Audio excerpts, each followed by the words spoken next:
بسم الله الرحمن الرحيم. الحمد لله والصلاة والسلام على رسول الله محمد وعلى آله وصحبه ومن والاه. أما بعد، لکه څنګه چې مونږ په دغه ښکلې او ښایسته او فضیلت والا میاشت کې روان یو او دغه ورځو کې روان یو،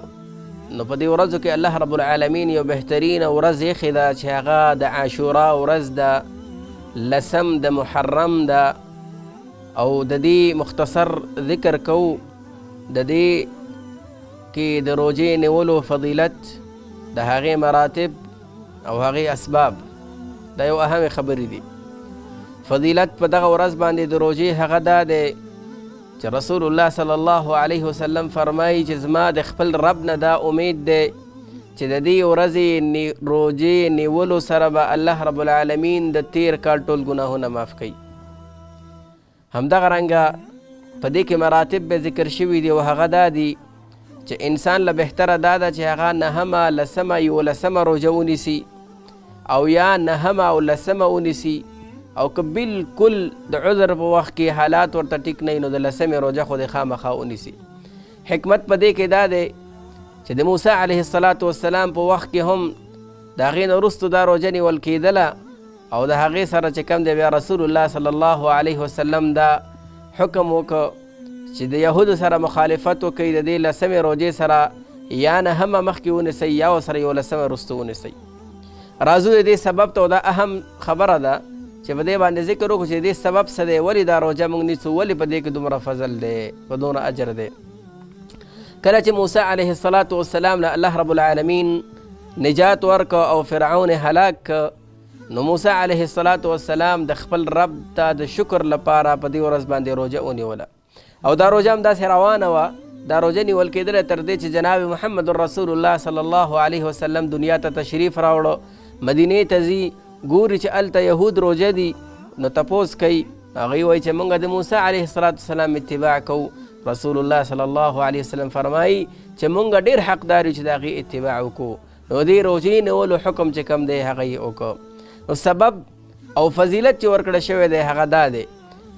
په دې ورځ باندې صرف دغه عبادت وارد دی چې انسان په دې کې روژه ونیسي. په دې ورځ باندې چې کوم کارونه نور کیږي چې هغه وینه تویول دي، ځانونه وهل دي، خلکو له اذیت ورکول دي، لارې بندول دي،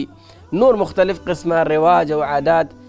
جوسونه او شربتونه تقسیمول، خوراکونه او چاول او دیګونه پخول او تقسیمول، د دې هیڅ قسمه هغه روایت چې کوم دی هغه نشته دی، دا وارد نه دي. که چېرته دا د دې دین نه کار وی، په دغې کې فضیلت وی، نو موږ ته به لکه څنګه چې د روژې حکم شوی دی دغه رنګه به د ځان د والو حکم شوی وی، دغه رنګې د روډ د بندولو حکم به شوی وی، دغه رنګې خلکو له تکلیف ورکولو حکم به شوی و، او همدغه رنګه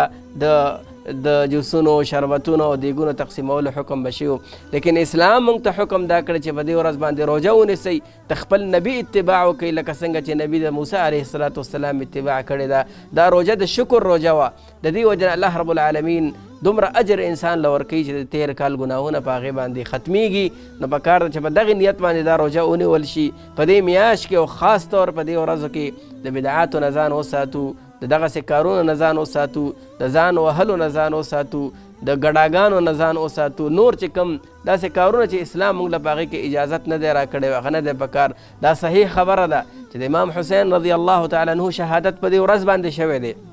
او په دې باندې د ټولو نه زیات خفه هغه مسلمان دی. لیکن د غم ښکاره کول هم په دې باندې نه دي چې غم به په غم باندې راښکاره کوي، هېڅکله هم نه. ځان نه وینه توی که څه کوي زه غم راښکاره کوم، اوبه مسکه څه کوي زه غم راښکاره کوم، غم تازه کوم. غم تازه کول په اسلام کې د درې ورځو نه ډېر هغه نشته دی. لہذا کوم چې اصل دی موږ ته حدیث راښودلی دی هغه نیول پکار دي، هغه راخپلول پکار دي. کوم چې دا وروسته جوړ شوي کارونه دي او هغه دغې میاشتې ته منسوب شوي دي، د دې نه ځان ساتل پکار دي. د الله نه دا دعا کو چې الله رب العالمین زمونږ او ستاسو عبادت توفیق را لراکړي د روژې په دغه ورځو کې، او زمونږ او ستاسو عبادتونه هغه قبول کړي، او دغه بدعاتو، خرافاتو او لا مذهبیت او دغه ټول شیونه د الله رب العالمین موږ او تاسو لرې وساتي. وصلی الله علی النبي محمد وعلى آله وصحبه اجمعین.